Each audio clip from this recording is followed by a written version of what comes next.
बलिया में कांग्रेस नेताओं ने फूका गृह मंत्री का पुतला, पुलिस ने लिया बड़ा एक्शन।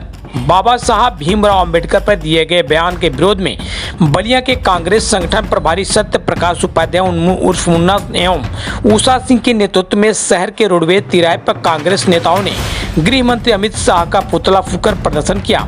इस दौरान पुलिस ने कुछ कांग्रेस नेताओं को हिरासत में लेकर बलिया कोतवाली भेजा। 5 लोगों के खिलाफ मुकदमा दर्ज किया गया। इस पर कांग्रेस नेता सिद्धनाथ तिवारी ने कहा कि यह अभिव्यक्ति की आज़ादी की अवहेलना है। तो वहीं सत्य प्रकाश उपाध्याय मुन्ना ने कहा कि बाबा साहब भीमराव अंबेडकर ने समाज में समरसता लाने एवं समाज को संतुलित करने के लिए संविधान का निर्माण किया।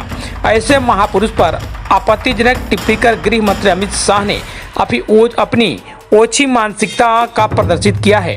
भाजपा नेताओं का काम सिर्फ राष्ट्रपिता महात्मा गांधी, पंडित जवाहरलाल नेहरू से लेकर बाबा साहब भीमराव अंबेडकर तक के आलोचना और आपत्तिजनक टिप्पणी करना रह गया है।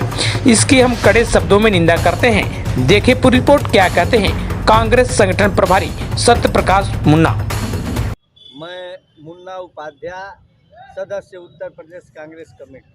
आज कैसा कार्यक्रम था? आज ये भारत सरकार के जो गृह मंत्री हैं अमित शाह जी, इन लोगों का एक सूत्री कार्यक्रम है देश के महापुरुषों को अनाप शनाप बोलना। कभी ये लोग गांधी जी के बारे में उल्टा सीधा बोलेंगे, कभी हमारे भारत रत्न डॉक्टर भीमराव अंबेडकर को बदनाम करने की कोशिश करेंगे। आज अंबेडकर हमारे समाज में और ख़ास तौर पर हमारे दलित भाइयों के लिए वो भगवान राम से कम पूजनीय नहीं है।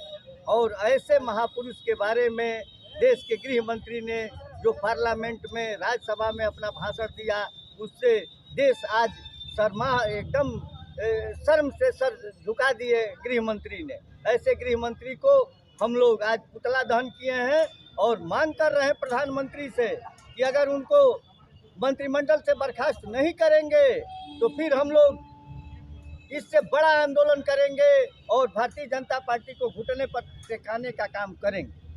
जिस तरह से अमित शाह के बयान को लेकर पूरे प्रदेश में कांग्रेस के द्वारा हल्ला होल किया जा रहा है, आखिर मकसद क्या है? अरे कांग्रेस हल्ला कर रही है, गजब बात आप भी कर रहे हैं। अभी भारतीय जनता पार्टी के गृह मंत्री जैसा कहने लगे।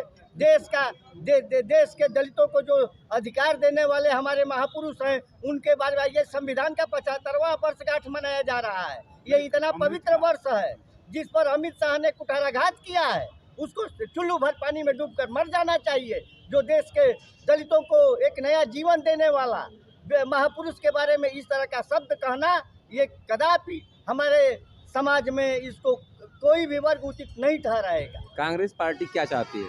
कांग्रेस पार्टी अपने लिए नहीं चाहती। कांग्रेस पार्टी जो देश के महापुरुष हैं, उन महापुरुषों का जो सम्मान होना चाहिए, उससे कांग्रेस ये चाहती है कि सबका व्यक्तित्व के समान उसका सम्मान हो। बीजेपी का कहना है कि ये कांग्रेस का एक मुखौटा है। कांग्रेस ने बाबा साहब को जीते जी भारत रत्न नहीं दिया, बाबा साहब को अपमानित किया। इसके बारे में क्या कहना चाहेंगे? भारत रत्न देना न देना ये एक अलग विषय है। जिस व्यक्ति का जितना योगदान है संविधान के निर्माण में, और संविधान का निर्माता होने के नाते अगर भारत रत्न उनके सामने छोटा है, जो आज 145 करोड़ का देश, सब लोग बाबा साहब को सुबह उठकर अपना नमन करते हैं कि बाबा साहब हमारे लिए सबसे बड़े पूजनीय है इस सभ्य समाज में, जो आज सबको जीने का एक समान अधिकार दिए हैं बाबा साहब के चलते। एक अंतिम सवाल, बीजेपी एक और मुद्दा लेकर चल रही है कि 1955 में नेहरू ने स्वयं अपने आप को भारत रत्न दिया और 1971 में इंदिरा गांधी ने स्वयं अपने आप को भारत रत्न से नवाजा।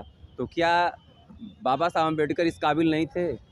देखिए, भारतीय जनता पार्टी तो कई तरह की बातें करती है। वो तो लोकतंत्र में नेहरू के खिलाफ नेहरू जी ने जो प्रचार किया है वो लोकतंत्र की खूबसूरती है। लोकतंत्र की खूबसूरती में जो 52 में चुनाव हो रहा था तो बाबा साहब के खिलाफ कांग्रेस ने भी कैंडिडेट दिया। ये तो लोकतंत्र की खूबसूरती है। उस खूबसूरती को आज 75 साल बाद आप आकर कहते हैं कि ये लोकतंत्र का खूबसूरती नहीं, ये कांग्रेस विरोध कर रही थी। तो ये सरासर एक सड़ा गला मानसिकता का उदाहरण है और कुछ नहीं। कांग्रेस पीछे नहीं हटेगी। कांग्रेस, अरे बाबा साहब के सम्मान के लिए कांग्रेस का एक एक कार्यकर्ता अपने ईंट से ईंट बजा देगा भारतीय जनता पार्टी का।